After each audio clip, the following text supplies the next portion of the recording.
The sky over Mobile Bay was choked in stormlight. Gray-black clouds dragged across the Alabama coast like slow-moving bruises, and thunder stalked the horizon.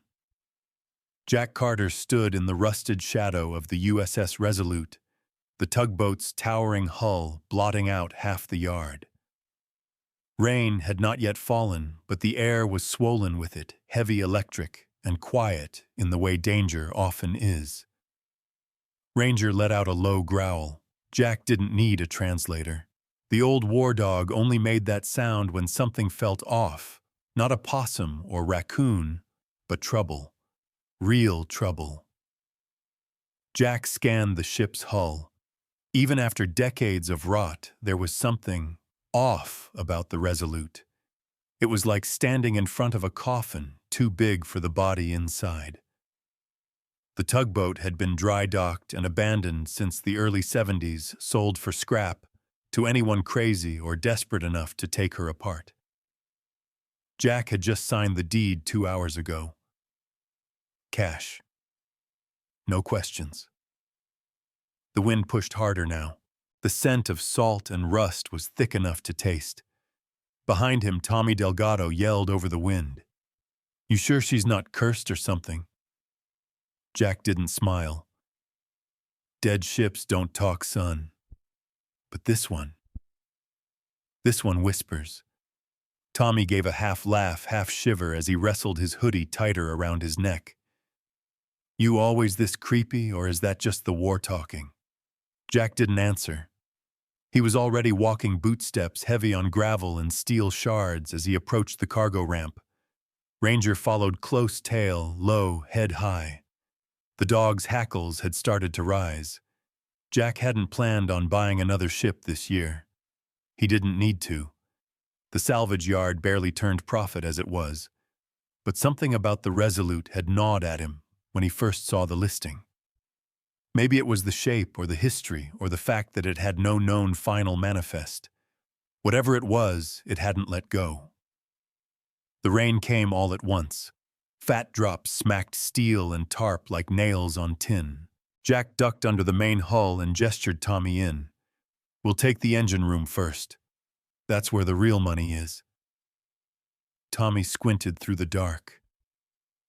"You really think there's anything worth saving in this floating pile of tetanus steel's steel?" Jack muttered. "Even when it's forgotten." The inside of the Resolute was darker than expected. The lights Tommy had set up flickered more than they shone.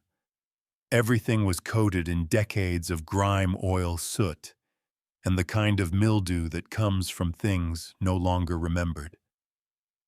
Ranger moved ahead of them, nose to the ground.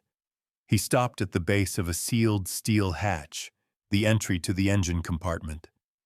Then he growled again. "Jesus," Tommy muttered, backing up a step. "What is with him today?" Jack didn't answer. He crouched beside Ranger and ran his hand down the dog's back. It was stiff as rebar. He stood, rested his palm on the hatch, and felt the cold seep into his bones. Ships had energy. Some held peace. Some still echoed with death. Jack had been around enough wrecks to know which was which.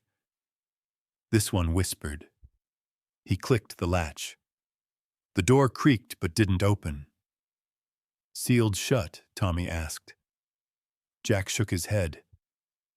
"No. Welded." Why the hell would someone weld shut an engine room? Jack looked over his shoulder, voice low. To keep something in.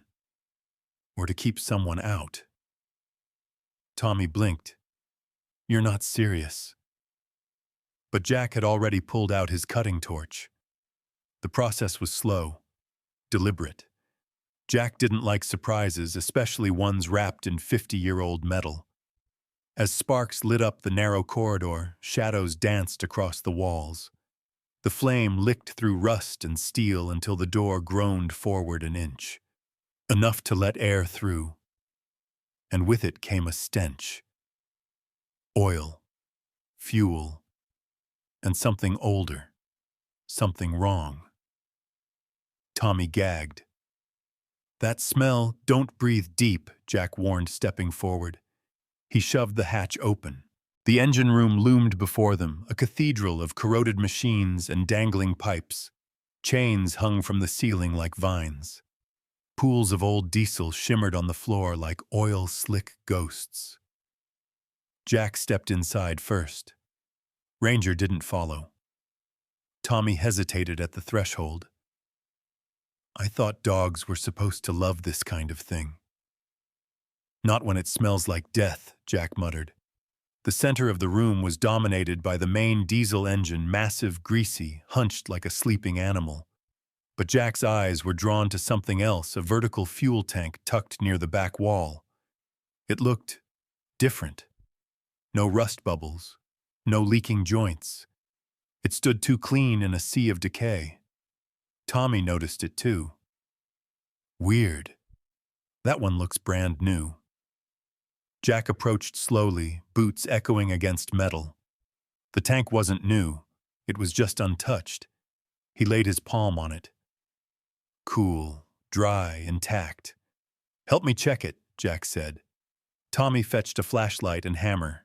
Jack rapped on the tank once, twice. The echo was wrong. Not hollow, more like filled, but not with liquid.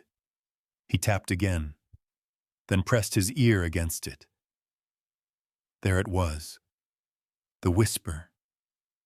No voices. Just something. A pressure. A hum in the air like a taut wire about to snap. If it's empty, Jack said, why does it echo wrong? Tommy swallowed. Maybe it's filled with old sludge. No, Jack said. Sludge would muffle sound. This has walls. Tommy frowned. Like a tank inside a tank. Jack nodded once. Then his face hardened. Get the torch. They didn't cut into the tank that night. Jack wasn't reckless and the storm outside had turned brutal.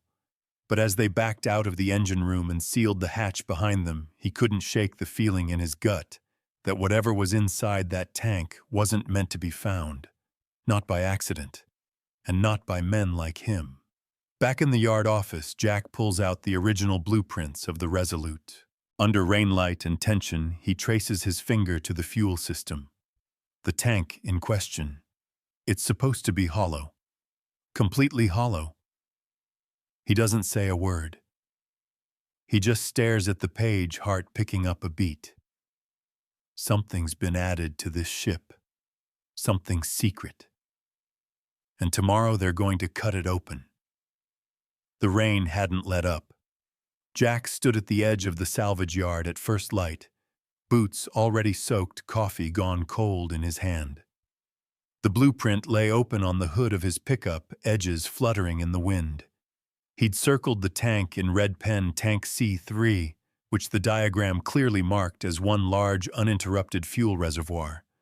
No walls, no chambers, no compartments, just space. And yet, if it's empty, he muttered to himself, why does it echo wrong? Behind him, Tommy emerged from the shop with a box of fresh grinder blades and a half-eaten Pop-Tart. You haven't slept, have you? The kid asked. Jack didn't answer. He kept staring at the blueprint like it owed him an explanation. Ranger sat next to the truck, still uneasy eyes fixed on the Resolute, like it might start moving on its own. I've been thinking, Tommy went on, maybe it's like a baffle wall or something. For pressure control, could have been modified post-war, right? Not on the records, Jack said. Not in the registry, not on the blueprint, and not with that much steel. You don't weld a second wall inside a tank unless you're hiding something. Something big. Tommy looked up at the ship, then back to Jack. Are we cutting it? Jack didn't hesitate. Yeah. They loaded the tools onto the cart and made their way back inside. The wind had calmed, but the air still smelled like rain and rot. When they stepped into the belly of the Resolute, the lights flickered just like the day before, nervous and half awake. The engine room waited in silence. Jack unlocked the hatch and pushed it open. The space was exactly as they'd left it, dark cold, humming with the memory of something unfinished. That damn tank stood there in the corner, gleaming in all the wrong ways, clean untouched and patient. Tommy unspooled the extension cord while Jack fired up the cutting torch. The hiss and flare of the flame filled the room like breath. They worked in silence, the only sounds the burn of acetylene and the occasional cough of old diesel fumes escaping cracks in the floor. Jack moved with surgical control. The torch sliced through the steel shell, slowly, methodically carving out a square panel near the top of the tank. The metal resisted more than expected. Whoever had reinforced this wall hadn't wanted anyone getting through it easy. Halfway through the cut, the smell changed. Thicker, older. Fuel, yes, but something else, too. Like canvas soaked in time. Jack cut faster. As the final edge gave way, the square flap peeled forward with a screech. They stepped back. Behind it, not empty space, not even more steel, but a second wall, smooth, solid, untouched, just 2 inches behind the outer shell. "No way," Tommy whispered. Jack leaned in, fingers tracing the welds along the edge. Someone built a box inside the tank, a sealed vault. "Nothing's accidental here." Ranger growled from the doorway. Jack turned. "Cut the second layer." Tommy hesitated. "What if it's rigged?" Jack shook his head. "Too clean. Too precise. If they wanted to booby-trap it, they would have made it sloppy. This was meant to last, not to kill." Tommy didn't look convinced, but he handed over the second torch anyway. Jack braced himself and began cutting again. This layer gave way quicker, newer steel, less corrosion. As the second flap fell inward with a metallic groan, a rush of musty air spilled out. They shined their lights inside. The cavity was small, maybe 5 feet deep, 3 feet wide, lined entirely with padded canvas, dry as bone. No fuel stains, no rust. In the center sat 3 wooden crates, sealed, stacked neatly, untouched for decades. Jack stepped back and sat down slowly on a nearby crate from their own tool stock. For the first time since they'd started, he let the silence stretch. "This isn't a tank," he said quietly. "It's a safe." Tommy stepped in, jaw slack. "Who the hell builds a safe inside a fuel tank? Someone who doesn't want it found," Jack replied. He reached in and brushed his hand over the top of the first crate. The wood was dry, smooth, worn by time, but not decay. He tested the weight solid. Real solid. "Help me drag it out." Together they heaved the first box onto the floor. It landed with a deep, satisfying thud that echoed off the engine walls. Jack pried the lid open with a crowbar. Inside, bundles of old paper currency, yellowed and brittle, packed tight like bricks. Beneath them, rectangular metal bars wrapped in cloth. Jack pulled one free. It was dense, cold, gold. He flipped it over a stamp from the U.S. Mint dated 1944. Tommy staggered back. "You're kidding me." "No," Jack said, setting the bar down gently. "I'm really not." They opened the second box. More gold, but also silver certificates, rare denominations. Some so pristine they could have been printed yesterday. The third crate was harder to open. The nails were deeper, the seal tighter. When they finally pried it loose, they found documents wrapped in lead foil, military manifests, stamps, coded entries. And at the bottom, a journal. Leather-bound. Worn. Jack opened to the first page. The ink had faded, but the handwriting was steady. "They sent me to carry hope. I buried it instead." Tommy was breathing fast now, pacing. Jack, we can't just, what do we do with this? Jack closed the journal. We read. Later that night, as rain peppered the tin roof of the salvage office, Jack spread the documents out across the workbench. The manifests listed gold transfers, shipping routes, military code names. One phrase kept coming up: Operation Promise Ledger, a classified post-war mission to move U.S. reserves into Europe during Reconstruction. But there was something else, an entry marked Unconfirmed Loss, 1945. It listed the USS Resolute as returned to port cargo, not recovered. The gold they found wasn't missing. It was stolen. By someone on the inside. By Captain Elias Thorne. Jack read deeper into the journal, following Thorne's unraveling logic, his paranoia, his guilt. Then he found a name scribbled in the margins. It wasn't military. It was criminal. The Anchor. Jack leaned back, blood pounding. Because secrets that deep, they never stay buried. Jack Carter spoke the words aloud as he turned the gold bar over in his hand for the third time. The weight of it wasn't just physical. It pressed on something deeper, a part of him, that had always relied on hard truths, things you could feel, fix, or fight. And here, it was 30 pounds of polished certainty wrapped in 70 years of silence. He laid it gently on the workbench beside the open journal, where the words of Captain Elias Thorne stared back at him like a confession scratched into time. The entries weren't poetic or overly emotional. They were surgical. Sharp thoughts from a man unraveling under the weight of duty conscience and secrets that would have killed anyone else. Tommy paced behind him like a live wire.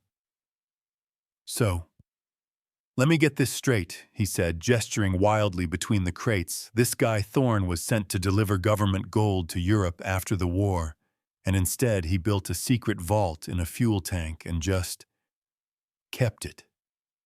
Jack didn't look up. He didn't keep it. He hid it. For what? For who? Jack flipped a page in the journal. To protect it. At least that's what he believed. Tommy stopped pacing. Protect it from what? Nazis, the mob, the IRS. Jack finally looked at him. From our own government. Tommy scoffed, laughing nervously. Okay, that's nuts. Jack tapped the journal. He was the only one aboard who knew the full manifest. Everyone else thought they were hauling equipment. He modified the ship himself. Didn't trust anyone. Tommy leaned over the journal. So this guy goes rogue, vanishes the shipment, fakes mechanical failure, and hides the ship in a junkyard for 5 decades. And nobody noticed. They noticed, Jack said. They just didn't care. The gold was listed as missing during wartime chaos. Thorne never surfaced again. The ship got sold down the line until it ended up here. Ranger stirred under the table, lifting his head and letting out a low, groaning exhale. Jack reached down, brushing his fingers through the dog's fur. Ranger had been anxious ever since they opened the tank. It wasn't the gold or the mildew or even the fuel-soaked stench of the engine room. It was something else. Something older. Deeper. Jack looked back at the second crate, the one with the silver certificates and high-denomination bills. Notes so old they were technically obsolete but valuable beyond belief to collectors and historians. Then the third crate, the one with the lead-wrapped files. He pulled the top file from the stack and opened it. Inside were naval transport documents stamped with official U.S. emblems and signed by officers Jack didn't recognize. One line repeated in nearly every report: Operation Promise Ledger. Secure transfer. The final report was missing half its pages, but scrawled in the margin of the last surviving sheet was one line written in shaky cursive: The Anchor knows. God help us if he ever comes looking. Jack sat back slowly. There it was again. The name. He flipped back to Thorne's journal, skimming for mentions, and he found them. Scattered entries. Fear creeping in like rust. The anchor wants a piece. He offered to watch the cargo. I told him hell no. If he finds me, if he even thinks I crossed him. The journal didn't go into full detail, but the tone shifted in those last dozen entries. Thorne had started as a man on a mission, justified, calculated. But by the end, the writing became frantic. Short sentences, unfinished thoughts. There were smudges, dried spots that could have been water or something else. Jack closed the cover gently. "Who the hell is the anchor?" Tommy asked, standing behind him again. Not sure, Jack said, but Thorne feared him more than court-martial. Tommy exhaled. This is starting to feel bigger than hidden war treasure.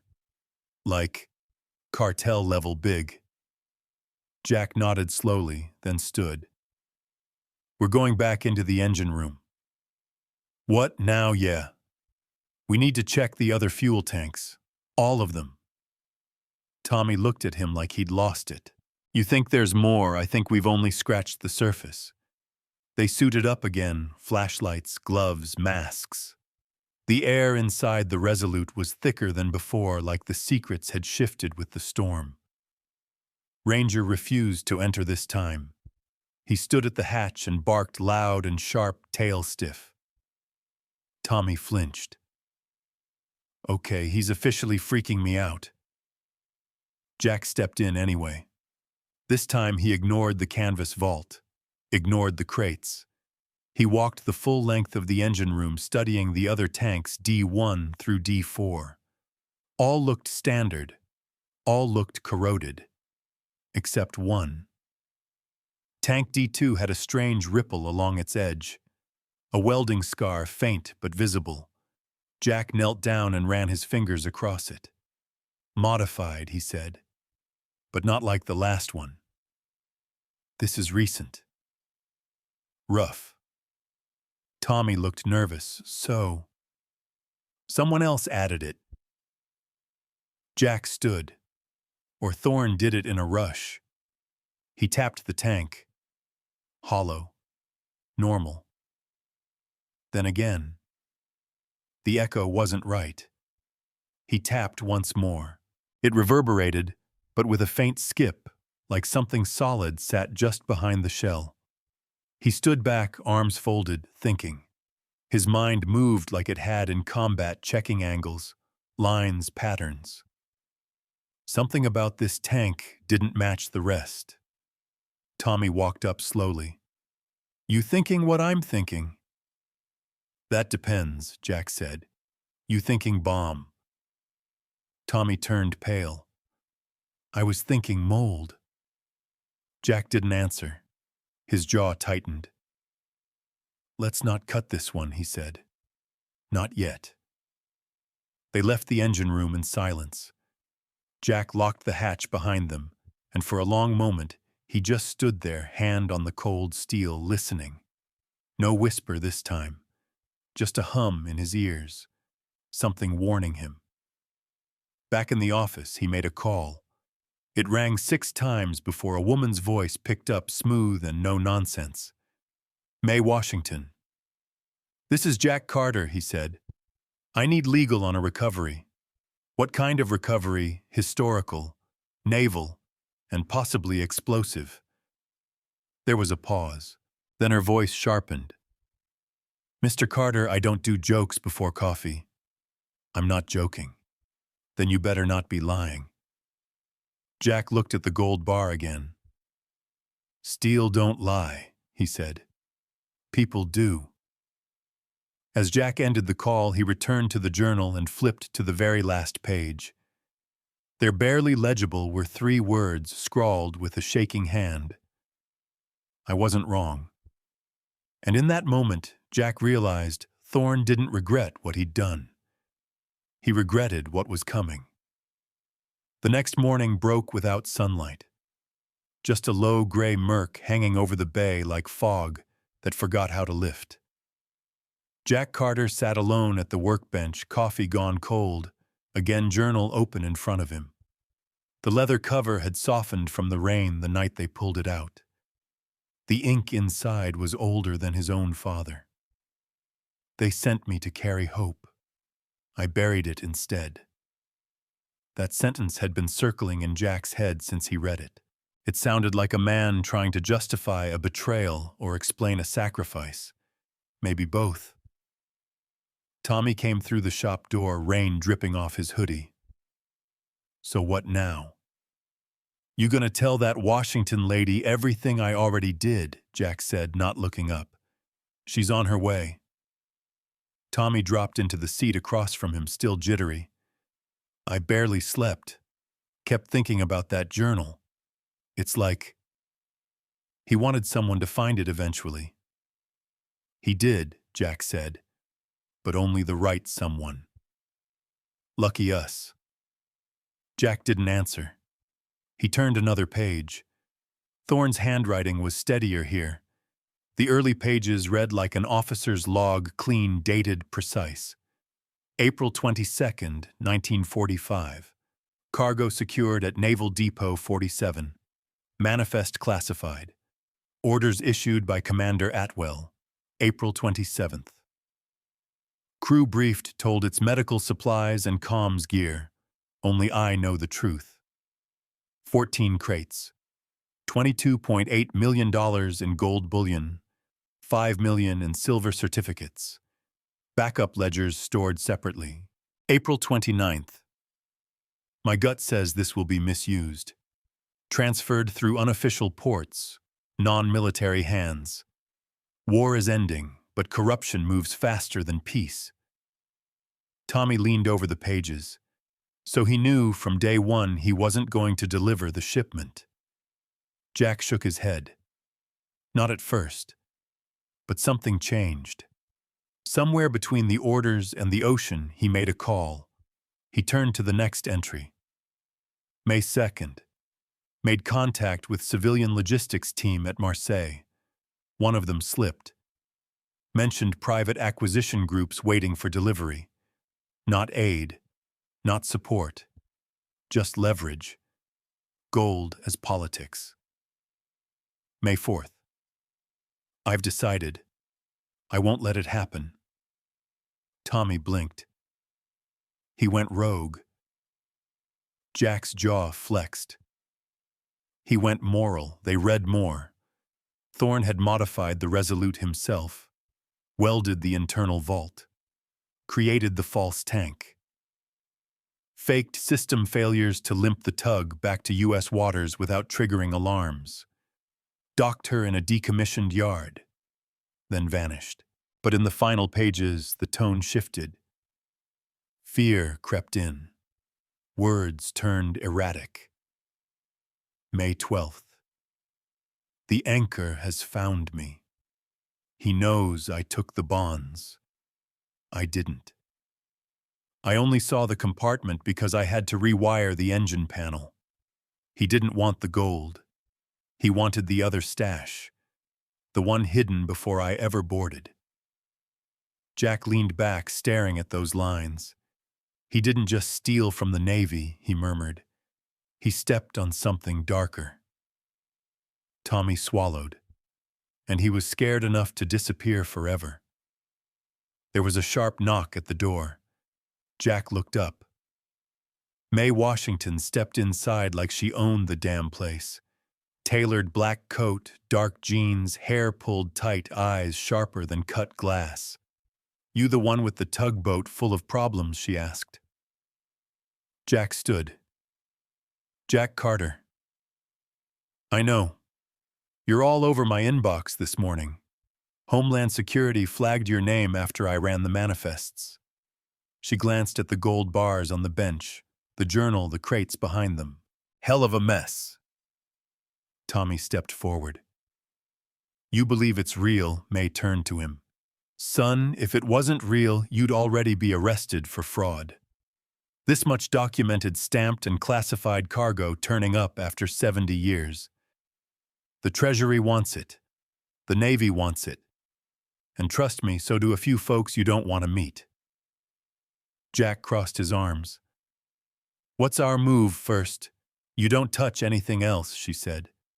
Second, we document everything. Every bar, every certificate, every page of that journal. Third, we deal with the other part. Jack's brow furrowed. The anchor May nodded slowly. There's record of a man by that code name. Black market handler. Operated from Italy to Cuba during the war's end. Known for burying stolen European assets not for himself, but for buyers who paid to disappear. Tommy looked between them. You think there's more stuff hidden on that boat? I'd bet my license, May said. But the scary part isn't the stash. Jack's eyes narrowed. It's what's guarding it. May nodded. Men like the anchor didn't hide things without protection. Booby traps, chemical triggers, sometimes explosives. If Thorne found it and got spooked enough to fake engine failure, we better assume there's a second layer to this mess. One that bites. A silence fell over the room. Jack stepped back and sat down.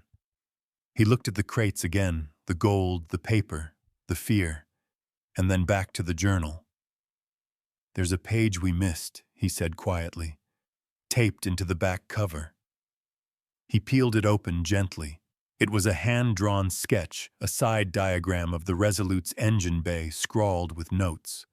One section was circled, inside the main crankcase. May leaned over. That's not a fuel tank. No, Jack said. That's the heart of the ship. May tapped the sketch.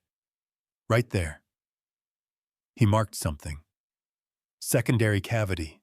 Hollowed. And here. Rigged. That's a question mark. Tommy blinked. He thought there was a bomb in the engine. Jack nodded. Or knew it. May straightened. Then we call in a disposal team. Right now. Nobody touches that compartment until it's clear. Jack stood slowly, the weight of Thorne's final warning still ringing in his ears. He wasn't paranoid, he said. He was buying time. Tommy looked uneasy. So what do we do? Jack met May's eyes. We finish what he started, but we do it by the book. May gave a single nod. Then get ready, because by this time tomorrow, your salvage yard's going to look like a federal crime scene. That night, Jack stayed in the engine room long after Tommy and May had gone. Just him, Ranger, and the dull hum of history vibrating through steel. He rested his hand on the crankcase and whispered, "The anchor doesn't forgive or forget." And somewhere inside that block of steel, something waited to prove him right. Jack Carter stood in the heart of the engine room, the walls sweating oil and silence. Overhead rusted pipes hissed softly with trapped moisture, and the shadows pulsed with the dim, buzzing light strung from the salvage yard's makeshift power grid. Ranger sat alert beside him, nose twitching. The old dog wouldn't move closer to the crankcase, wouldn't cross a certain invisible line. Jack didn't blame him. His hand hovered just above the thick steel housing of the Resolute's main engine block. It loomed like a buried vault square, and heavy and ancient. Somewhere deep inside that mass of metal, something waited. Something Thorne had feared more than court-martial, more than shame. Something tied to a name that kept creeping out of the journal, like rot from an old wound. The anchor. The anchor doesn't forgive. Or forget, Jack said aloud. The words didn't echo. The engine room swallowed them whole. Upstairs, the buzz of approaching engines broke the stillness. Jack didn't move. He stayed locked there until he heard the boots on the metal stairs. May Washington entered first clipboard in hand, followed by two federal agents in navy blue windbreakers and a third man, tall shaved head, military posture, eyes like X-rays. "The bomb tech," Carter May said. "Meet Sergeant Lyle Denton, EOD specialist." Jack shook the man's hand. It was like gripping steel cable. "I've read the journal," Denton said without small talk. "If there's something rigged inside that engine, it's gonna be delicate. Old explosives are like angry exes. The longer they're left alone, the more unpredictable they get." "You think there really is one?" Jack asked. Denton didn't blink. "If I were stashing millions in stolen bonds, I'd damn sure leave a surprise behind." He walked to the crankcase, circling it, running a gloved hand along the surface. "Show me the sketch," he said. May passed over the taped-in drawing from the back of Thorne's journal. Denton studied it a moment, then looked back at the engine. "That cavity he marked," Denton said. "If he's right, it's inside the lower housing, which means someone hollowed out the crank itself, probably from the top hatch. It'd be almost invisible unless you knew what to look for." Jack crossed his arms. "And if there's a trigger," Denton turned back to him, "then we're walking on top of a 70-year-old death trap." The room fell quiet. "Let's clear out," Denton said, already unzipping a hard case and pulling out fiber scopes, sensors, and a small tablet screen. "Give me 2 hours." Jack hesitated. He didn't like leaving the Resolute, not in the hands of strangers, not with something that dangerous beneath the floor. But he knew better than to interfere with a man trained to dismantle nightmares. He gave a short nod and walked out with May and the agents. Outside, the rain had finally stopped. The clouds were breaking bleeding light over the rooftops of Mobile like dawn after a long war. Tommy stood by the truck, nervously working a socket wrench through his fingers. "Well," he asked. "Bomb squad's in," Jack said. Tommy rubbed his face. "Jesus, I thought we were just scrapping a boat." May gave him a sideways glance. History never stays buried, especially not stolen history. They waited. 2 hours turned into 3, then 4. Just after noon, Denton climbed out of the ship and pulled off his helmet. "I found it," he said. Jack was already moving. "What kind of device?" "Old school. Mechanical timer. Remote trigger disabled probably years ago. But the core's intact. TNT wrapped in canvas and sealed with wax. It's rigged to a spring mechanism, likely would have gone off the moment someone opened that cavity wrong." And now May asked, "It's safe, disarmed and removed." He glanced at Jack. "You got lucky." Thorne wasn't just paranoid, he saved lives. That engine could have taken out the whole bay if someone cracked it open without a clue. Jack felt something cold in his spine melt just a little. Denton opened the case he'd carried out. Inside was a bundle of wax-sealed envelopes and a secondary compartment with thick, oil-covered bricks, no, not bricks, packages. May pulled one out and unwrapped it carefully. Her breath caught. "Bearer bonds," she whispered. "Pre-war European. High value. Completely untraceable." Tommy leaned in. "How much is that worth?" May shook her head, eyes wide. "Hard to say exactly, but conservative estimate." She looked at Jack. 9 million. Maybe more." Jack exhaled slow and steady. "They weren't just hiding gold," he said. "This was insurance. Black money stashed by someone who planned to vanish and still live like a king." May nodded. And whoever the anchor was, he intended to come back for it. Jack stared down at the packages. He never did. Or May said someone made sure he couldn't. That thought hung in the air like smoke. Ranger barked once from the door of the office, then sat down, ears perked. Later that evening, the bonds were cataloged and handed over to Interpol agents who arrived under low-profile conditions. No press, no locals. Everything swept clean and sealed. Jack sat alone in the engine room again, staring at the place where the crankcase once held death. In its place now sat silence and absence and answers. He opened the journal one more time and found a small note scribbled in the margin of the second-to-last page. They will come.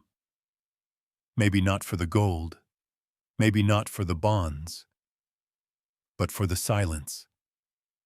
They hate silence more than truth. He didn't know who they were, but he knew Thorne wasn't talking about one man anymore. This went deeper. Old money, hidden agendas, the kind of secrets that didn't survive daylight. Tommy came in looking tired, hands, dirty eyes sharp with questions he hadn't dared ask all day. "You think it's over?" he asked. Jack shook his head. "No. We just opened the first door." As Jack closed the journal, his phone buzzed on the table. "Unknown number," he answered. "Mr. Carter," a voice said. Calm, clean. "This is Deputy Director Hess from the Treasury Department. I've just been briefed. We'll need you to prepare the site for full federal recovery." Jack looked up at the Resolute's dark silhouette. Sometimes, he said softly, the truth has a blast radius. The convoy rolled in at dawn. 3 unmarked black SUVs, 1 white van, 2 armored trucks with no insignia, just thick matte paint and quiet engines.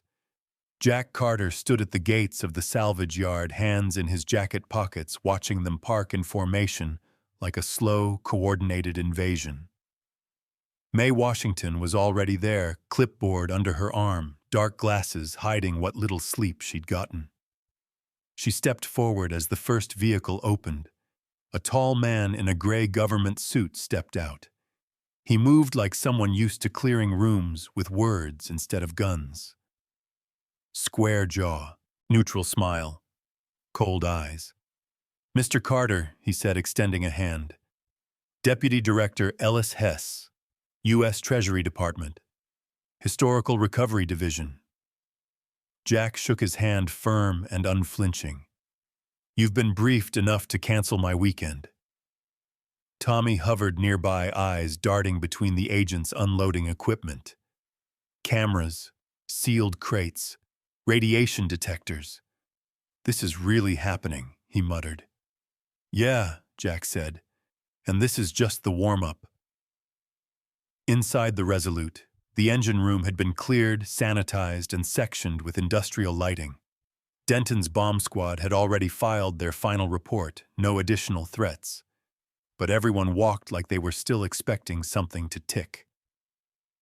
Mae coordinated with Treasury analysts, passing them scanned images of the journal's manifests and photographs Jack had taken before the official teams arrived.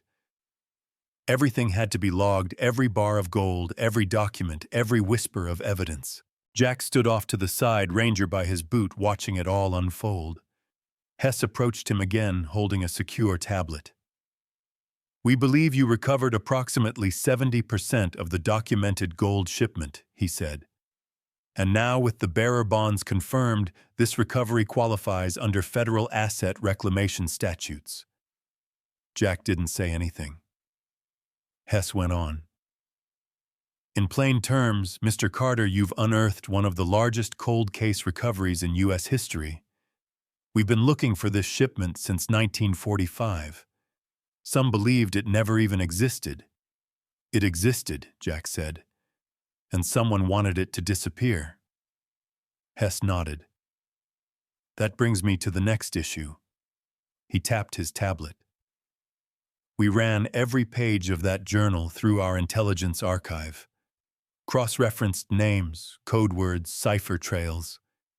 The anchor matches partial files related to a black market broker named Sebastien Moreau, French-Algerian, operated out of Naples and Tangier during the war. Jack frowned. Is he alive? No. Body turned up in 1947. Tortured. Dumped in the Seine. Jack raised an eyebrow. So Thorne didn't just outwit him, he outlived him, maybe. Or maybe someone else got there first. That thought didn't sit right. Jack had seen enough in the military to know big money makes bigger enemies, and someone somewhere hadn't wanted this shipment found. May joined them, flipping through notes. "We have another issue," she said. "The documentation recovered in Crate 3 includes classified shipping manifests. One of them was marked Appendix A, but it ends mid-sentence. There should be more pages." "You think something's missing?" Jack asked. May gave him a look. "I know something's missing." Hess sighed. If there are additional documents, they could explain why this was buried so deep. Maybe it wasn't just corruption. Maybe it was authorized disappearance. Jack felt that weight again, not in his chest, but in his gut, like something was still off balance, still lurking under the waterline. He turned to look at the Resolute. She looked smaller now with all the lights on her. Less like a ghost, more like a crime scene. But there was still something under her skin. Something he hadn't felt yet. Ranger barked once sharply. He was staring at the far wall of the salvage yard, where the rusted remains of old crane arms and engine parts sat stacked in rows like mechanical tombstones. Jack walked toward the sound, stepping between hulking steel and oily gravel. Ranger led him to a tarp covering a set of crates they hadn't touched in years, things left behind by the previous owner. Jack peeled it back, revealing old engine heads, generator parts, and a box he didn't recognize, marked with the Navy's seal. He opened it slowly. Inside were personal effects, military-issue duffel, paperwork, a satchel with a leather patch stitched into it. Thorne, Commander. His breath caught. He pulled the bag free, unzipped it, and found another journal. Thinner, handwritten, newer. He flipped to the first page. "I sealed it because they were coming for it. But I sealed it because of the others more than them." The anchor wasn't alone. He was a broker. Someone else funded him. Someone still out there. Jack walked back to the engine room in silence, the journal clutched tight. May met his eyes. "What did you find?" He handed her the book. "Appendix A," he said, "and something worse." An hour later, inside the now sealed control tent set up at the edge of the yard, Hess read through the final entries. His expression hardened. "This confirms it," he said. "This wasn't just a case of stolen assets. This was a tug-of-war between factions inside our own government and outside interests." May nodded slowly, which explains the silence. Nobody wanted this exposed. Tommy stepped into the tent holding his phone. Guys. We've got news." Jack turned.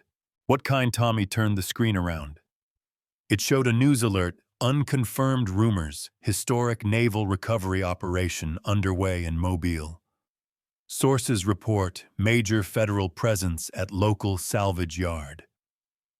Hess's jaw locked. How May asked. "We scrubbed everything." "Doesn't matter," Hess said. "The story's out. Every conspiracy nut, treasure hunter, and ex-spook in the region is going to be sniffing around by tomorrow." Jack crossed his arms. "Then we finish today." Hess gave a nod. "Agreed. We'll expedite the final sweep load the crates by nightfall." May glanced at Jack. And then what? Jack looked out at the Resolute. "Then we let her rest."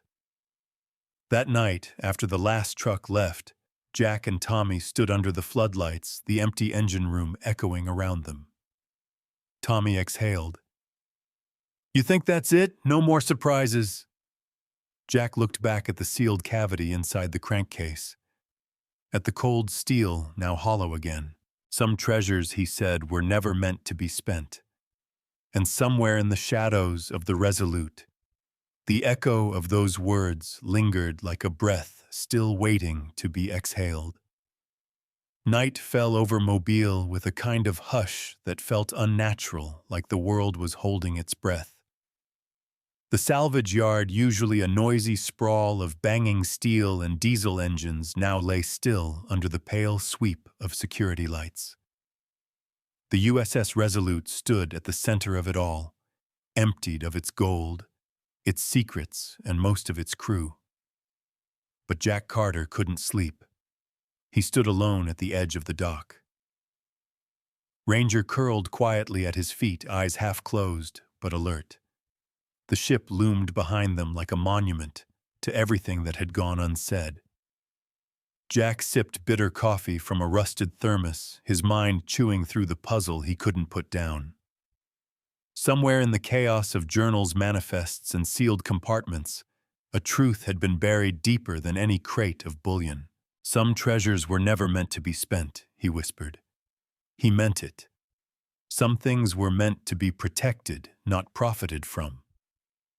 This ship hadn't just been a hiding place. It had been a message, a statement from a man who understood what power did when left unchecked. Thorne wasn't a thief, he was a safeguard, and Jack could feel in his bones that they hadn't found the last of it. May arrived early the next morning, fresh coffee in hand, boots caked in yard mud. She looked like she'd slept in her blazer, which meant she probably hadn't slept at all. They're prepping the public statement, she said. High-level Treasury and DOD working overtime to make this look like a textbook recovery. Clean, patriotic. Jack raised an eyebrow. You buy that, I'd sooner buy Florida real estate underwater. She handed him the coffee. But they'll spin it however they want. Doesn't change what we know. Jack nodded toward the Resolute. Still doesn't feel over. It's not. She glanced over her shoulder to make sure no one was listening, then leaned in. I got a call last night, she said. Interpol traced a secondary trail of bearer bonds tied to Moreau the anchor. They were laundered through a Luxembourg account in 1951, 2 years after he died. Jack straightened. Someone used his stash, no. Someone used the same kind of bonds. Serial sequence matches what we found. So either Moreau wasn't working alone, Jack said, or someone took over after he was gone. May nodded. Either way, there's still an active line on this. Which means we're not just digging up the past, we're standing in someone's way. Jack exhaled through his nose. Let's hope they're old. Or dead. Tommy appeared around the corner, then holding a clipboard and looking rattled. You guys need to see something. He led them across the yard to the back fence line, where stacks of discarded engine parts and hull fragments sat rusting under blue tarps. Most of it was decades old, useless, except now something had changed. Tommy pointed to the ground. Boot prints. Not just one set. 3. Fresh. Deep. They're not mine, he said quickly. I was out here 10 minutes ago and they weren't here. May crouched, studying the pattern. Tactical boots. Narrow gait. No dragging. Military, Jack asked. Could be. Or someone trained like it. They followed the prints through the mud. They stopped just outside the secured zone, close to the ship, but not inside. Whoever it was, they'd been watching. They were scouting, Jack said, testing the perimeter. Tommy swallowed. Should we call Hess? May shook her head. Not yet. We can't confirm anything was taken or tampered with. He'll shut us down before we know what we're dealing with. Jack stared at the ship. They're not after the gold, he said. They're after what's left. Back inside the Resolute, Jack and May began a top-to-bottom sweep. They moved slow, methodical, checking compartments and crawl spaces the Treasury team hadn't needed to touch. Ranger followed ears, perked tail low. It wasn't until they reached the captain's quarters that Jack felt it a shift in pressure, like the ship had inhaled. The room had been stripped clean decades ago. Just a rusted bunk peeling paint, a shattered porthole. But on the back wall, half covered by mildew and soot, Jack spotted something faint. A series of numbers scratched into the paint. 470619, 82122. May leaned closer. Coordinates. Maybe Jack said, but they're not local. He snapped a photo and pulled out his phone. A quick search placed the first set in Germany, the second Tunisia. Jack frowned. That's not random. Those are war routes, May said. Extraction points. High traffic zones for stolen assets during the retreat. So Thorne knew where it was going. Jack murmured. Or where it came from. He stepped back, staring at the wall like it could answer him. What if the gold wasn't the objective, he said. May turned to him. What if it was bait silence? Jack's thoughts moved fast now, catching fire. They load up the Resolute with everything they want seen. A decoy, a spectacle. Meanwhile, the real operation moves somewhere else, quiet, invisible. Thorne figures it out, hides the decoy cargo, then marks the true trail here, for someone who might finish what he started. May's face was unreadable, but her voice was low. Then who was he leaving it for? Jack stared at her, then turned to the hatch. Maybe us. They left the ship in silence, but something had shifted. The coordinates were real. The trail wasn't cold. It was just waiting to be picked up. That night, Jack sat in the office with Tommy maps and documents spread out like war plans. May had gone to contact international recovery teams quietly off the books. No press, no feds, just people who knew how to follow ghosts. Tommy traced the German coordinates on a satellite map. It's a train yard, abandoned since the 50s. And the second, Jack asked, northwest of Tunis. Old fort, used by both Axis and Allied troops during the war. Now it's a historical ruin. Jack leaned back. If Thorne marked those, there's something left. Or someone watching them, Tommy said. Jack didn't argue. He reached for the last page of Thorne's thinner journal. There, beneath the final sentence, something had been etched faintly in pencil. Silence is the vault. Truth is the key. At dawn, Jack loaded his truck, a satellite phone, a bug-out bag, Ranger in the passenger seat. May arrived just as he was tying down the gear. You leaving? She asked. Not yet, Jack said, but soon. She handed him a manila envelope. If you go, don't go alone. Inside were passports, clearance papers, 2 plane tickets. Jack nodded once, then looked at her. This boat carries more than steel, he said. It carries secrets, and some of them were still sailing. The air in the salvage yard was different, sharper, still. Like the whole place had been frozen in time overnight. Jack Carter stood just outside the engine room of the Resolute, hands braced on the railing, watching morning steam rise off the steel like breath. The ship looked hollow now, stripped of her gold, her secrets pulled into crates, reports, and sealed evidence bags. But Jack knew better. This boat carries more than steel, he said under his breath. It carries secrets. Tommy joined him on the catwalk, rubbing sleep from his eyes. You say that like it's alive. Jack didn't answer. He just kept watching the hull like it might flinch. May arrived minutes later, dressed in travel black and carrying a messenger bag full of encrypted files. She walked up without speaking, handed Jack a folder, and pulled out a folded satellite map. "We've got two possible paths," she said. "You take Germany, I take Tunisia." Jack scanned the folder. Inside, a revised version of the coordinates lined up with smuggling patterns dated back to 1944. Both locations confirmed black market hubs, the kind of places that swallowed history whole and spat out stories no one could verify. "You think there's still something there?" Tommy asked. May nodded. "More than something. I think the why is buried out there, not just the what."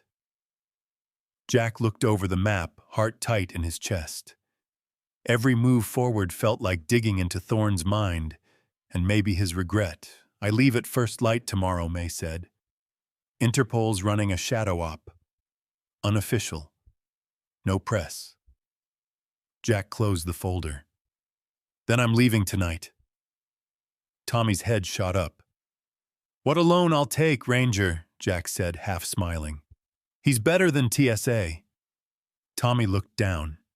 "You sure you want to keep chasing this?" Jack didn't respond for a moment. Then he said Thorne risked everything to keep this buried. Not for money, for silence. You don't guard something that hard unless the noise it makes can break the world. The rest of the day passed in quiet preparation. The yard was still under federal watch, but the main teams had cleared out. Only a few stragglers remained, security data techs and a treasury rep who stayed buried in forms. No one noticed Jack slipping through the back gate as dusk fell, his truck packed Ranger alert in the passenger seat. The drive was long. Through the back roads of Alabama, past sleepy diners and cotton fields half drowned in fog. Jack didn't turn on the radio. He didn't want music. He wanted silence. To think. To remember. Thorne's voice stayed with him, each journal entry playing like a tape loop. "They think the treasure is the gold. It isn't. It's the silence." He crossed state lines before midnight, boarded a chartered flight by dawn. No baggage. No trail. Just the coordinates in his head and a file in his coat. Landing in Frankfurt was uneventful, gritty skies, a stiff wind, and the kind of airport security that raised eyebrows at a 6'2" American with a military back and a dog with a classified clearance. But the fake papers held, and Ranger's old service tag worked its quiet magic. From there, Jack took a train east, not toward Berlin or anything marked on the tourist maps, but into the forgotten edges of post-war Germany. Where war once tore cities apart, now stood blank factories and cold rail yards no one cared to fix. By noon, he found the place. It was exactly as Thorne had sketched. An abandoned train depot tucked between forest and farmland, still surrounded by rusted wire and broken concrete. Jack stepped off the gravel path and walked straight toward the crumbling main building, his boots crunching glass, his breath fogging the cold air. Ranger stayed tight by his side. The main depot doors hung on their hinges. Inside was a vast open floor littered with rotted wood pigeon feathers and bones too small to worry about.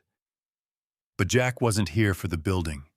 He was here for what lay under it. Using Thorne's notes, he mapped the steps carefully, 23 paces from the northern loading dock, a left at the iron column, then 7 feet south. There, beneath a rusted floor panel, he found a hidden door. No lock. Just a steel plate bolted down. He pried it open. Stale air rushed out. Cold. Dry. Preserved. He clicked on his flashlight and descended. Below was a narrow concrete tunnel. Dust clung to the air like fog. Jack walked slowly, gun drawn now. Not because he expected trouble, but because this place had the feel of something long sealed and not quite dead. At the tunnel's end, a room. Small, metal walls, shelves bolted in, and on those shelves wooden crates nearly identical to the ones from the Resolute. Jack stepped closer. Not gold this time. Inside the crates were ledgers, boxes of them, stamped with Allied and Axis seals, records of transfers, wartime seizures, even names, real ones. American, British, French, and German. Jack ran his fingers over the spine of a folder marked Directive 9, Transfer Authority. May had been right.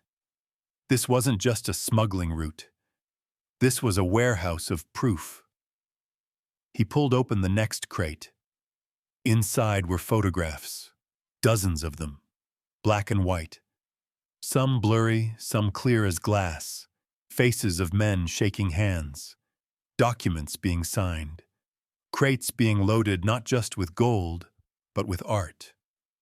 Rare currency, even handwritten treaties. And then at the bottom he found it. A personal letter. Handwritten. Signed Elias Thorne. To the one who finds this, you're walking where I stood years too late to stop it. Maybe just in time to finish it. They told me we were saving nations, but we weren't. We were hiding deals. If you read this, know that the real weight wasn't the gold. It was the silence around it.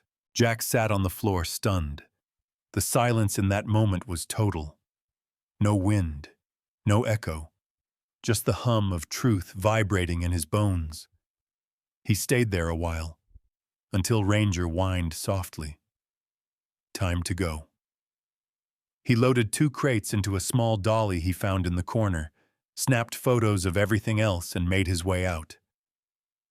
That night, back at a safe house outside Munich, Jack uploaded the files to an encrypted drive.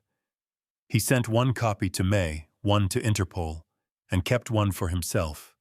No press, no announcement, just movement, quiet and deliberate. The next morning he received May's reply. Tunisia was the same. A vault, photos, documents, names. They hadn't just found treasure. They'd found the archive of a shadow war. Jack stood in the middle of the safe house, staring down at the letter from Thorne one last time. The words blurred for a second, not from time, but from the kind of weight no crate could carry. Sometimes the only way out is to be forgotten, Thorne had written. But Jack wasn't ready to forget. Not yet. Because ghosts like these didn't haunt, they warned. The desert wind howled across the Tunisian plateau, carrying with it a heat so dry it felt like sandpaper against the skin. May Washington stood at the mouth of the ruins, her boots grinding into sun-bleached stone eyes hidden behind dark lenses. The fortress stretched before her, low walls, cracked towers, and a hidden vault that had waited 70 years to be noticed again. Her contact, a retired Algerian intelligence officer named Karim, stood beside her with folded arms. He didn't smile often.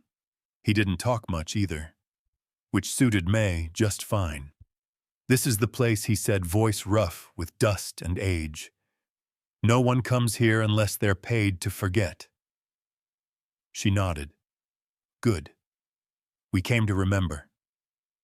The previous day, Jack had sent the files from Germany, photographs of crates, Streetatter's black market manifests, everything Thorne had left behind in that underground depot. And among it all, a detail May hadn't expected: 2 matching names, locations, and codes repeated in both archives, which meant whatever had been hidden in Germany hadn't been the whole story. There was more. And this place, this forgotten outpost built during the French occupation and later repurposed by Allied forces, was the second half of that whisper. May ducked into the crumbling archway, her flashlight beam slicing through the dark. Karim followed, rifle slung casually across his back, like it was just another part of him. The tunnel sloped downward, cooler, now deeper. The smell changed from dry air to something more stale: old wood, rusted metal, and time itself. They reached a chamber sealed behind a rusted iron door. It looked like it hadn't been touched in decades, but the padlock was new. May crouched and studied it. Someone's been here recently. Karim tensed. I don't like recent. She pulled out a set of picks and went to work. A few minutes later, the lock clicked open. The door creaked inward, and what lay beyond stole the breath from her lungs. Wooden crates perfectly aligned, dust undisturbed. On each stenciled numbers, French military codes, and one familiar mark burned into the side in ink, E.T. Elias Thorne. She stepped inside, heartbeat picking up.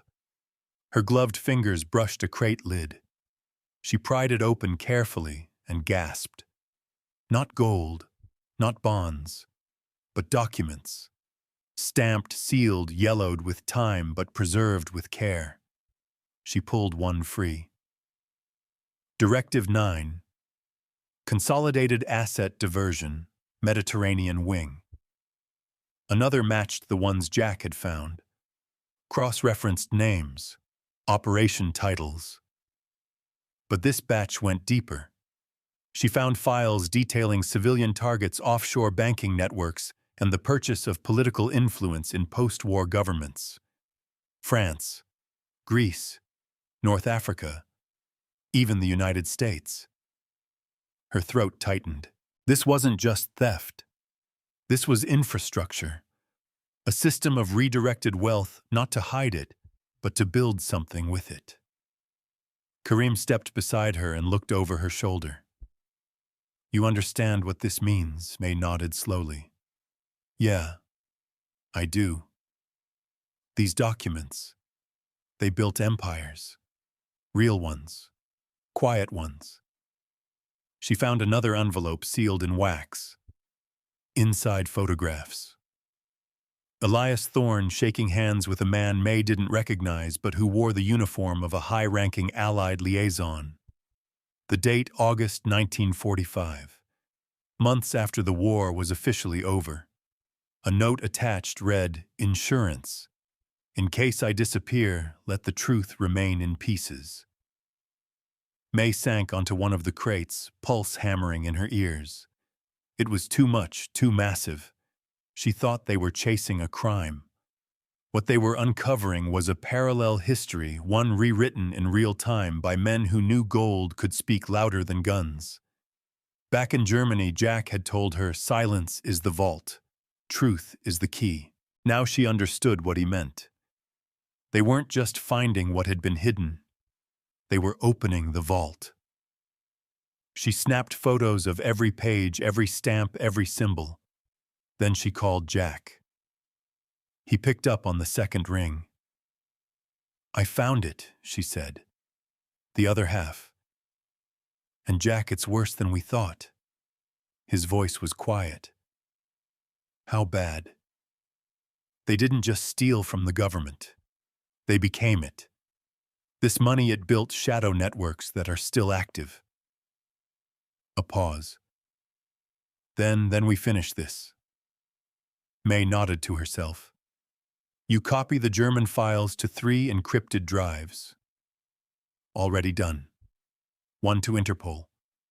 1 to the Naval Historical Command. 1 stays offline.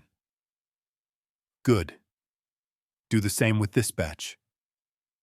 I'll upload tonight. They sat in silence for a moment, two people on different continents joined by one man's guilt and the trail he left behind. Then May said softly, sometimes the only way out is to be forgotten. Jack sighed on the other end, and sometimes you have to make damn sure it's remembered. Back in Mobile 2 days later, the yard was quieter than it had been in weeks.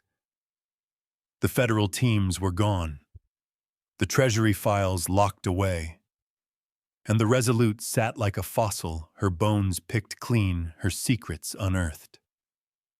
Tommy was cleaning out the office when he found the final box, unmarked, buried under a pile of scrap paper and rusted tools. He opened it and found a small, wax-sealed envelope inside. No stamps, no names, just a single card with handwriting that matched Thorne's journal. The vaults have been opened. The pieces are yours. Choose what kind of history they become. Tommy stared at it for a long time. Then he locked the office, drove straight to Jack's place, and handed it over. Jack read the note, then looked out at the water. They weren't trying to erase history, he said. They were trying to own it. Tommy shifted nervously. What do we do with it? Jack looked back at him. We make it public. All of it. No museums, no filtered headlines, just truth. But what if people don't believe it? Jack gave a grim smile. Truth doesn't need believers. It just needs to be found. That night, Jack and May coordinated their final move. A joint upload, split-second timed. Documents, images, audio. Every record released to a network of trusted journalists, historians, and archivists across 3 continents.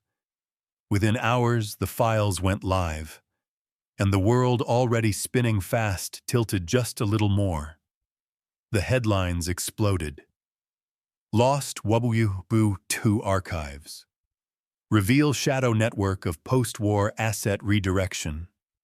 New evidence of government collusion with black market banking systems, the Resolute Papers, a global story of gold power and silence. But in Mobile, Jack sat alone in the salvage yard with Ranger curled at his feet, watching the news scroll across his cracked laptop screen. They say every war leaves a wreck, he murmured. This one just had a map. Cameras lined the edge of the salvage yard like vultures waiting for the last breath. Media vans, drones, reporters in windbreakers practicing their lines in front of rusting steel. For the first time since he bought the USS Resolute for scrap, Jack Carter's yard wasn't just full, it was surrounded. And not by junkers or contractors, but by the eyes of the world. Inside the gate, behind barricades and federal tape, the ship stood quiet. Stripped bare of secrets, but still humming with the weight of what she had given up. Jack adjusted the collar of his jacket and stepped away from the office. Ranger padding close at his side. The old dog didn't bark anymore. He just watched still and alert, like he understood that something much larger had cracked open.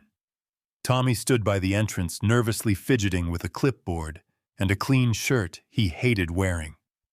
They're not going away, are they? No, Jack said, not bothering to look back. Not now. May appeared behind them, dressed sharp hair, tied-back sunglasses reflecting the line of cameras across the street.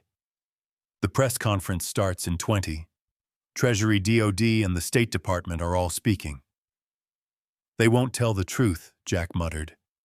No, May agreed, but they'll tell the truth. And that's what matters right now. Jack gave a short laugh that didn't reach his eyes. You ever get the feeling you're standing in the middle of something that was never supposed to happen? All the time, she said. We just happened to finish what someone else started.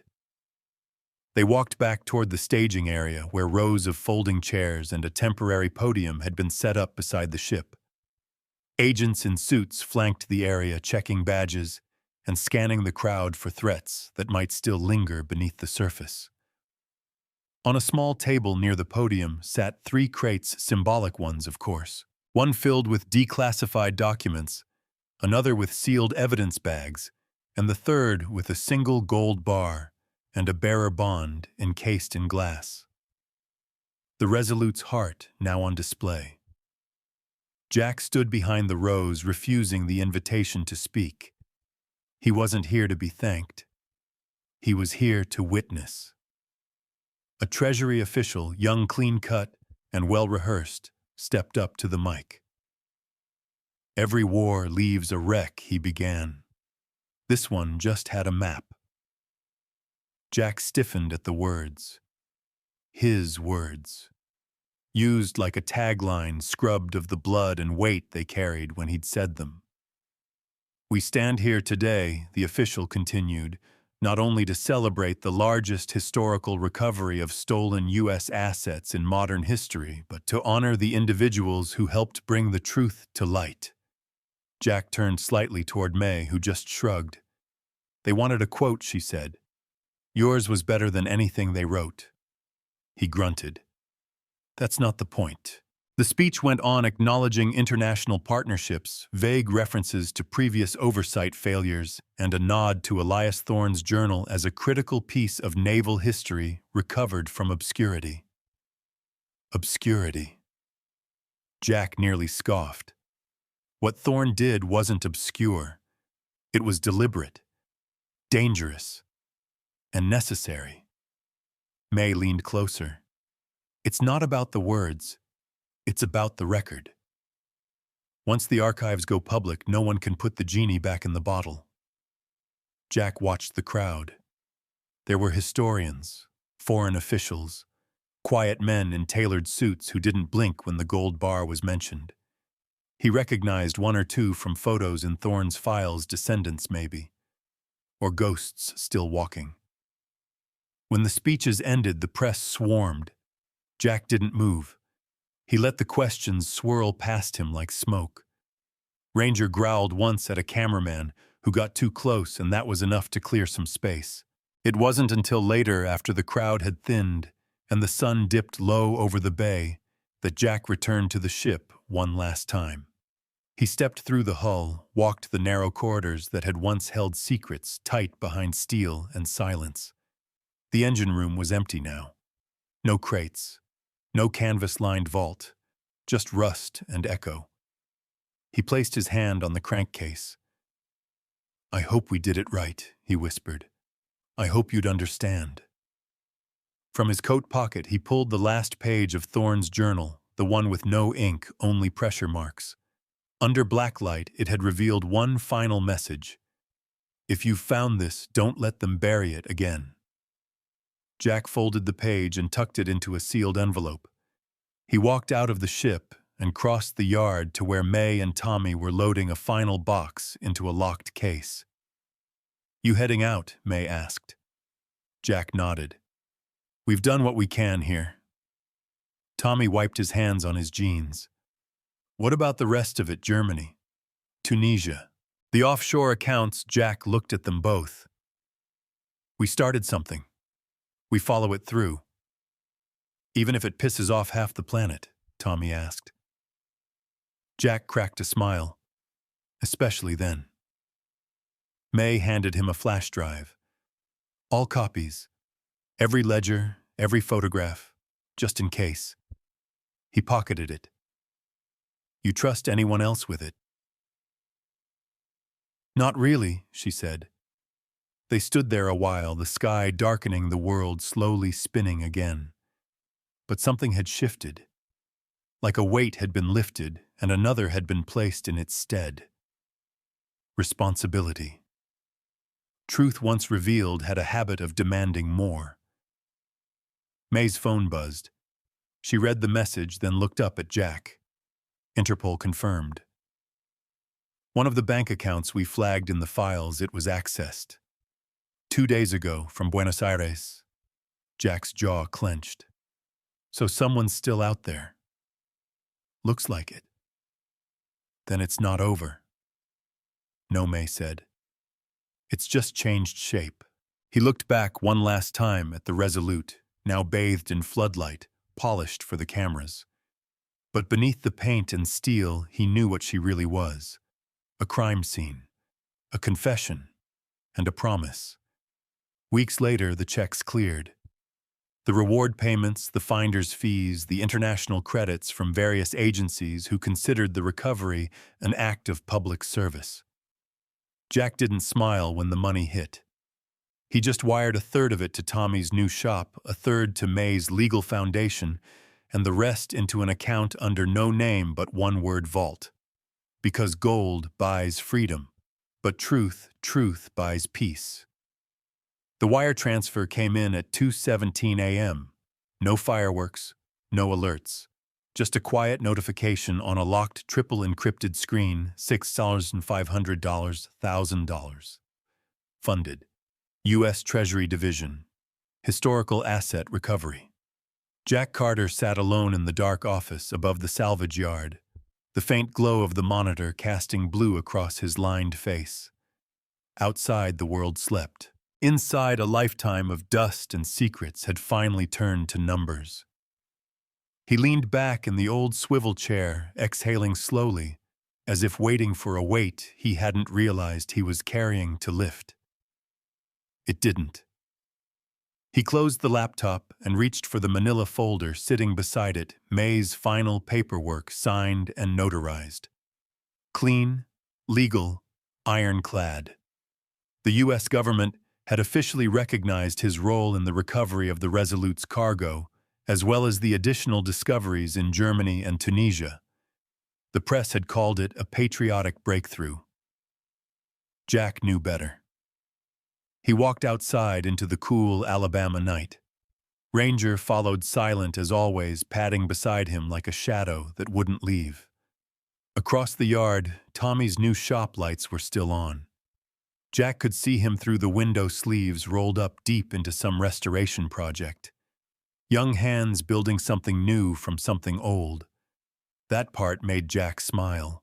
He'd wired Tommy a full third of the settlement, more than the kid ever expected. Tommy had tried to refuse it, stammering about just helping out and not doing anything special.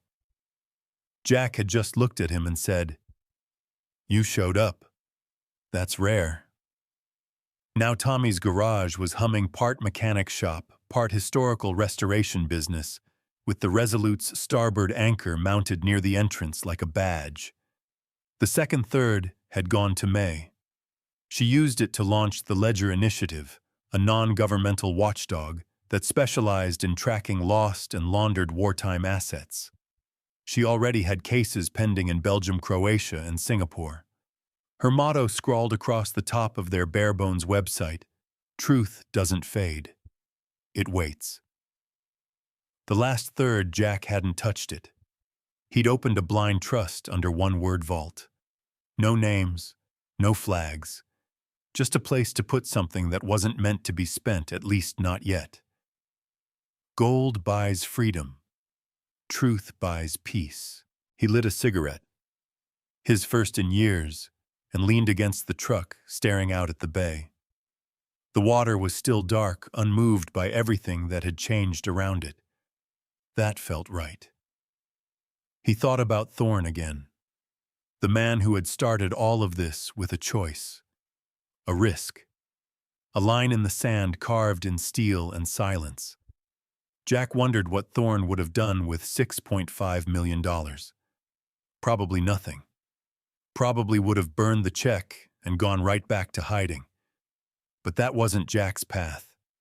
He had stayed in the light. And that meant carrying the story forward.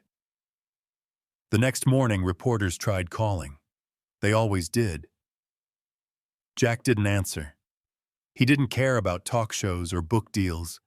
He'd already said what needed to be said. Instead, he drove out to the edge of town to a plot of land he hadn't visited in years.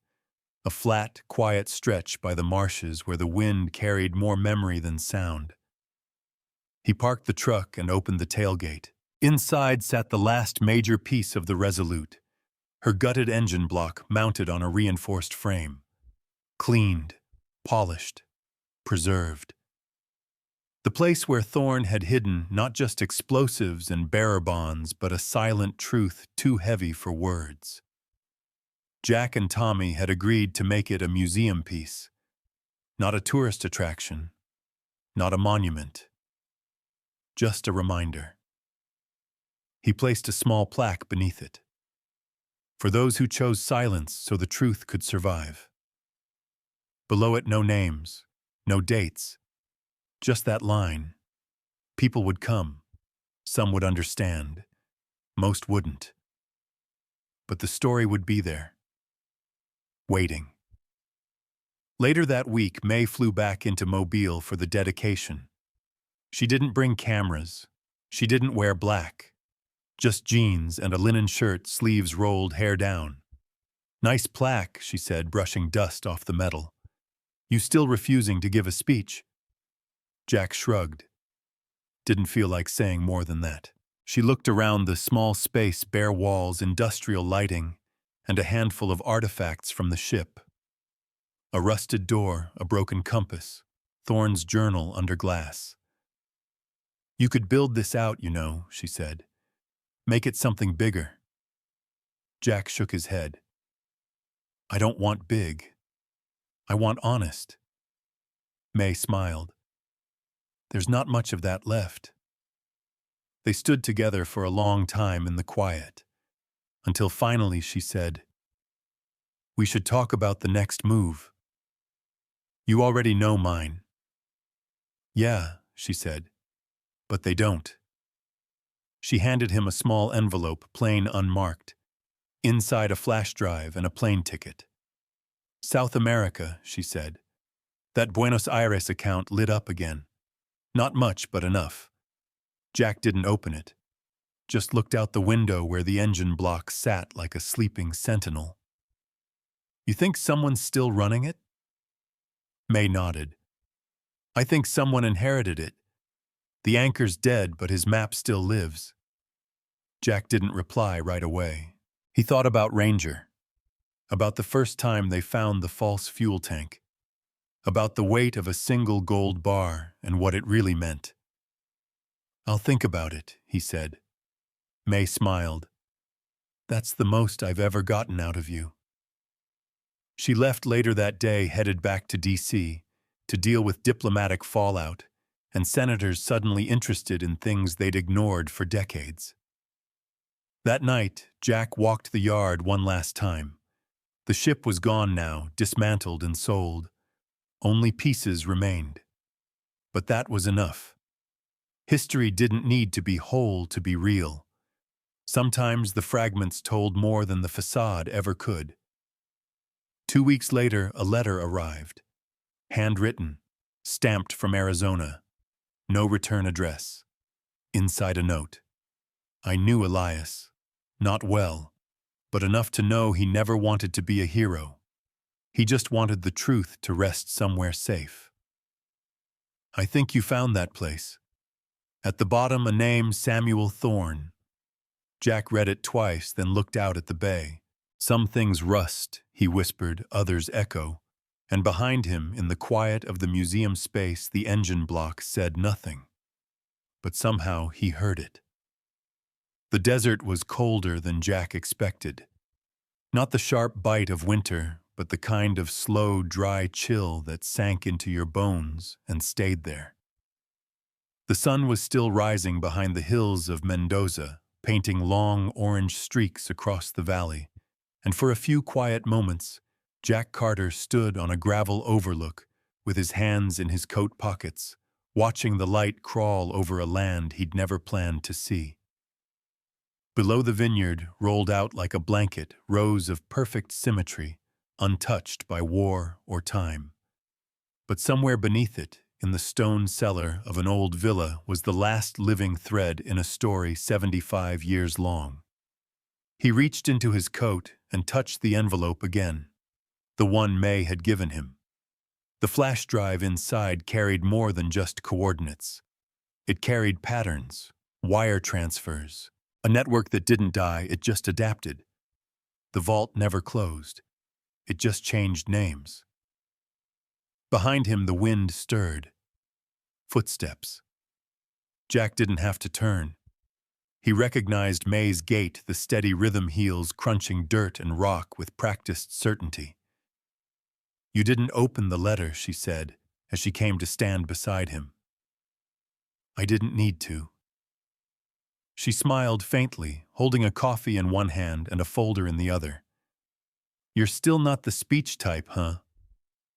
Nope, Jack said, glancing sideways. You bring the cavalry? She held up the folder. Interpol wants a quiet operation. No press, no flags, just extraction. This place goes dark by nightfall. Jack nodded slowly, eyes still on the valley. And after that, May said we go home. And the world spins a little more honestly than it did before. Jack didn't say anything. He didn't have to. Everything they had chased, every vault, every document, every silent deal wrapped in gold and lies had led them here. One final address on a list written by ghosts. He turned to her, voice low. What if he's just a banker? Then we walk away. And if he's not, May didn't answer. They drove down the hill in silence, the road narrow and twisting.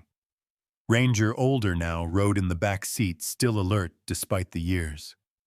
The villa came into view around a bend, white stucco walls, red tile roof, and stone steps, to a quiet courtyard lined with olive trees. No guards, no cameras, just serenity. But serenity could lie. They parked outside the gate and walked in, no weapons drawn. Just presence, just purpose. An old man was waiting on the porch, neatly dressed, glasses, a book in his lap. He looked up as they approached. His eyes, sharp beneath the age, locked onto Jack with something between recognition and regret. "I've been expecting you," he said in accented English. May stepped forward. "You're Samuel Thorne." The old man nodded once. "My father never wanted this to be found." Jack's chest tightened. He didn't leave it buried very well. "No," Samuel said, "because he knew someone would need it. Someday." He stood slow but steady. "I didn't build this," he continued. "I only kept it from spreading. My father made a map, I made a lock." May exchanged a glance with Jack. Samuel stepped aside. "Come in. There's something you need to see." Inside the villa, through a hidden passage behind the fireplace, they descended into a cellar. It wasn't gold they found. It was paper. Ledgers. Letters. Personal notes written in the margins of government contracts. Photos of meetings, receipts, names etched in faded ink. This, Samuel said quietly, is what they call the skeleton key. At the center of the room sat a safe already open. Inside, a single tape recorder. Analog. Dusty. Samuel pressed play. Elias Thorne's voice filled the space, grainy and weary. "If you're hearing this, then silence has run its course. I never meant to be a hero. I only wanted to give the world a chance to choose differently. They asked me to hide the gold. I hid the truth. History doesn't remember what it was never told. So tell it." The tape ended with a soft click. Jack stood there a long time, staring at the machine, at the vault, at the man who had sacrificed his legacy for a truth that couldn't buy anything but cost everything.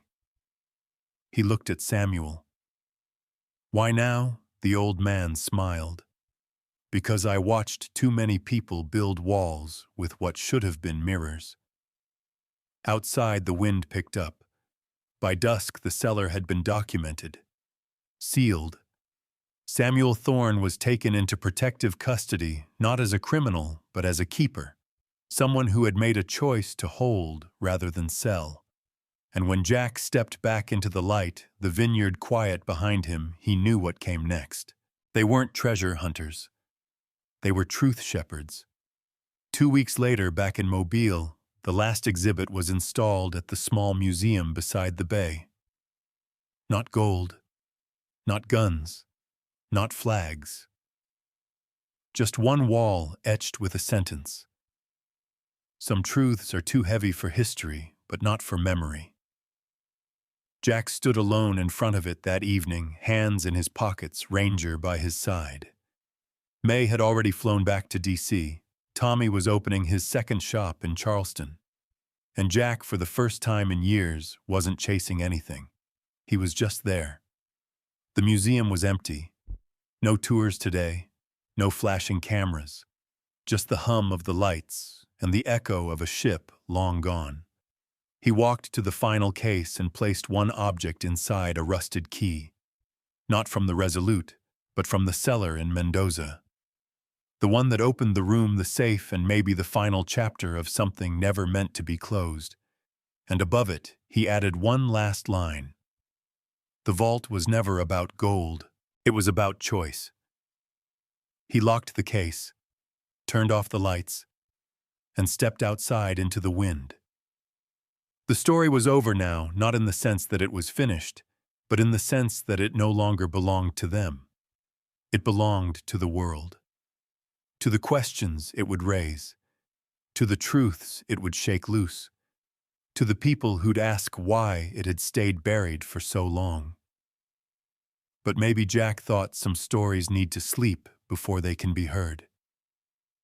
He climbed into his truck. Ranger hopped in beside him. The engine rumbled to life. Jack looked out over the yard one last time. The ship was gone. The cameras were gone. The war was long over. But the truth had just begun.